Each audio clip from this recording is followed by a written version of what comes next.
Ako'y naaawa sa aking kinakaawaan. Ako'y mahabag sa aking kinakahabagan. No? Sino nga laban doon? No? Sino ba ang unang makakaramdam na kinahabagan? Sino ba ang umiyak sa panahon ng humagulgol ng iyak? Sa panahon ng pagtawag ng Panginoon sa akin? Kayo ang umiyak? O ako? Nung tumugon ako sa pagtawag ng Panginoon, na-meet kong pillar of fire. Bakit ang dami-dami dyan? Ba't ako pa? Kaya nga, tawag doon tinalikuran ko ng 6 years kasi hindi, tinanggap ko yung paghatol ninyo na hindi ako karapat dapat Mas naniwala pa nga ako sa inyo kaya nga tinakbuhan ko yung Panginoon ng 6 na taon. Sila na lang, ang dami dyan mga nagmamatuwid, na palagi na lang ako masama. Tapos, sila na lang. Deserve nila yun na mamahit ang pillar of fire, sila mag-warning ng marka ng hayop. Pero yung nagmatuwid, paano nangyari? Hindi nakinig sa babala ng marka ng hayop, sila pang author magtanggol ng bakuna. Yung hatol ng hatol sa akin, nakatanggap ng hatol ng bakuna. Tama talaga sinabi ng Biblia, ang hindi magpatawad ay hindi rin papatawarin. Palagay mo kung ikay pinatawad ng Diyos, makakatanggap ka ng marka ng hayop.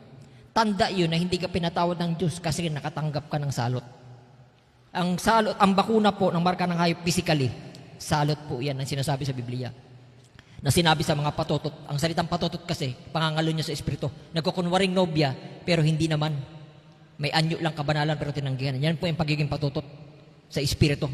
Sabi ng Biblia, hindi natin basahin para tipid tayo sa oras. No? Pag kayo ay tawag doon, hindi kayo tumakas diyan, sabi ng propeta, tumakas na kayo diyan, lumayo kayo sa kanila. No? Bago pa dumating ang salot. Yung mga patutot sa Espiritu. Kayo mga patutot sa Espiritu. Tumakas na kayo. Ibig sabihin, binibigyan kayo chance magsisi. No?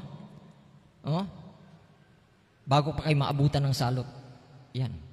Natanggap ng mga patutot sa Espiritu. Nagkukunwari ba? Nagkukuring nobya ni Kristo pero hindi naman pala. Ayon sa kanilang bunga. Kayong babaw lang. No? Brother, mababait naman sila. Kumpara naman sa'yo. Kaya nga ako kaya nga ako kinahabagan ng Panginoon kasi hindi ako mabuti. Ginawa lang ako mabuti. Kaya nga tinawag ako ng Panginoon kasi masama ako. Kasi ang sabi sa talata kanina, hindi siya pumunta rito para sa matuwid, pumunta siya rito para sa masama. Mahirap ba ispilingin yun? Hindi ba mahirap ispilingin yun Pumunta rito para sa masama. Saan nagsisisi? Nagsisi naman ako. Kahit gaano kasama pa ako sa inyong mata, nagsisi naman ako. Sinong karapatan na hindi magpatawad? Kayo lang hindi nagpapatawad. Ibrahim, sila mas mabait kumpara sa'yo. Basa tayo. 1957, Hebreo, ika-7 kabanata. Number 2, sabi ng propeta rito sa 224. Si Esau ay lalong dobling mas mabait kesa kay Jacob. Si Esau daw ay dobling mas mabait kesa kay Jacob. Maraming mababait pero tumanggap ng marka ng hayop. Si Esau po, pinagpalit ang kanyang pagkapanganay sa lugaw. Pero si Jacob ay tawag doon ay si Esau mas doble mabait kaysa sa kanya. Ibig sabihin si Jacob ay hindi ganun. Pero pinahalaga niya ang pagkapanganay. Kung papasya nga tayo ngayon kung sino ang karapat-dapat nagiging membro ng ating iglesia, pipiliin niyo si Esau. Yan ibig sabihin niya ng propeta. Kung sa mata natin ang hahatol, kung pipiliin natin si Jericho ba o si Jeho? Kung sino ang karapat-dapat maging membro ng simbahan, pipiliin nyo si Jericho. Kasi mas mabait siya, sabi ni Samuel. Hindi raw siya dumaan ng pagkakulang sa simula pagkabata. Si Jeho, dumanas ng pagpapasaway. Si Jericho mas mabait kaysa kay Jeho. Kung pipiliin nyo, sabi niya rito, kung papasiyahan nyo ngayon, dadalhin sa ating panahon, kung sino ang karapat-dapat maging membro ng iglesia, pipiliin nyo si Esau. Sang higit pa kung higit kung hindi nyo siya kilala. Subalit pinili ng Diyos si Jacob. Pero pinili ni Jacob piniri ni ang Diyos si Jacob. Wala kayong magagawa.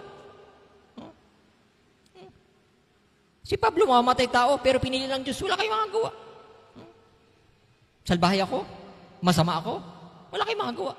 Doon ako dinesign para maramdaman ko ang Diyos na matuwid. Na ang salitang born again, yung lumang pagkatao pinalitan ng bagong pagkatao. Yung katapangan, ginamit sa pagsasawata. Si Pablo, yung kanyang katapangan, ginamit na sa pagkatapangan sa salita ng Diyos. Ganun yun.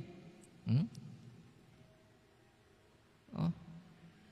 So, saan yung makikita rito ang kabaitan ay ebidensya na pinili sila ng Diyos. Kahit nga rito sa 1 Corinthians 1:18 sapagkat ang salita ng krus ay kamangmangan sa kanila, nangapahamak, o napahamak pa nga, mga babait yan Ngunit ito'y kapangyarihan ng Diyos sa ating mga naligtas sapagkat nasusulat, iwawalat ko ang karunungan na marunong. Kita mo? Di ba nawawalat ang marunong, iwawalat ko ang karunungan na marunong? Sabi nila, wala nang kapatawaran si Barjeo. O kaya, hindi na siya deserve patawarin.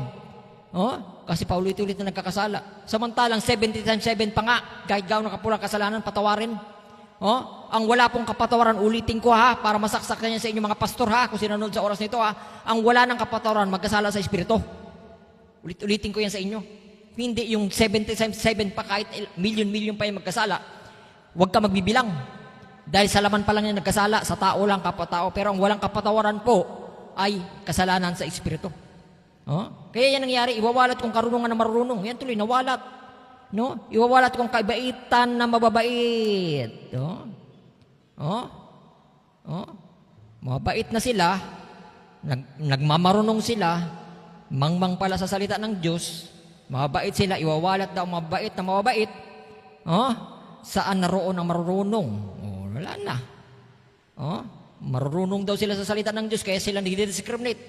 Si Jeho ang mangmang. Kautusan lang tungkol sa walang kapatawaran, hindi nila maintindihan dahil sa pagdidiscriminate nila, pati yung may kapatawaran, ginawa nilang walang kapatawaran, pinagbabaligtad. Saan naroon ang eskreba? Saan naroon ang mapagpatuwid sa sanlibutan ito? Hindi ba ginawa ng Diyos ang kamangmangan ng karunungan ng sanlibutan ito? Kita nyo? Winalat na mababait. Hindi ibig sabihin, ebidensya mabait ka, ikaw ay sang-ayon ang Diyos sa'yo.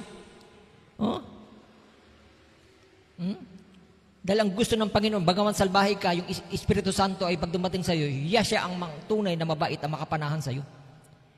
May pag-ibig ako.